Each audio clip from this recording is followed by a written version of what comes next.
দেখেন ভাই, নাসিরউদ্দিন পাটোয়ারি জানি আজকে বিভিন্ন ধরনের রাজনীতির লোক, আপনার নেতারা যিনি পার্টি নেতা, তারা গিয়ে জানি তারে মনে করেন আপনার এক একটা মানে করতেছে, এক একটা আরে বলতেছে, কোশ্চেন দিতেছে, উনি কিন্তু করতেছে। তবু একটা দেখেন, মির্জা আব্বাস সাহেবের সামনে কিন্তু সাধারণ মানুষ কিন্তু যাইতে পারে না, তার কর্মীর জন্য তারা কিন্তু ধাক্কায় মনে করেন চাপায় দেয়। সাধারণ মানুষ মির্জা আব্বাস সামনে যাইতে পারে না, জানি সাধারণ মানুষ জানি মির্জা আব্বাসের কাছে গিয়ে কিছু বলবে, স্যার এরকম এরকম কেমনে হইলো দেশ চলে।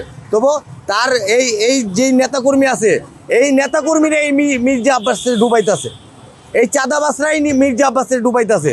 আমরা চাই মির্জা আব্বাস সাহেব, আপনি একটা সম্মানী লোক, আপনি আমাদের এই দেশের সম্মানী লোক, আমরা চাই আপনি ইনসাফের পক্ষে থাকেন, আপনি ইনসাফের পক্ষে থাকেন। কেউ বলতে পারবে না এই 2024-এ অংশগ্রহণ করেনি। এখন যারা এখন বলতেছে এই আন্দোলনে আপনার 71 ধারণ করে না, আমরা বলতে চাই তাদেরকে, আমরা 71 পাইছি দেখে আজকে 2024 পাইছি। আজকে যারা এই 71 নিয়ে বিগত 54 বছর আপনার এই 71 বিক্রি করে খাইছে, তারাই আবার এই বলতেছে 24 বিক্রি করে খাইতে চাইতেছে তারা।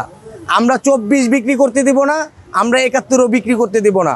আমার কথা হলো, এখন একটা দেশের জনগণ চাঁদাবাজ চিনতে পারতেছে, দেশের জনগণ চাঁদাবাজ এখন চিনছে। 2024-এর আন্দোলনের পরে দেশের জনগণ চাঁদাবাজদেরকে বয়কট করবে। এই আন্দোলন ভাই, আমরা কিন্তু কেউরে মারি নাই, আমরা কিন্তু কেউরে ধরি নাই, আমরা কিন্তু আন্দোলন করছি, ইনসাফের আন্দোলন করছি।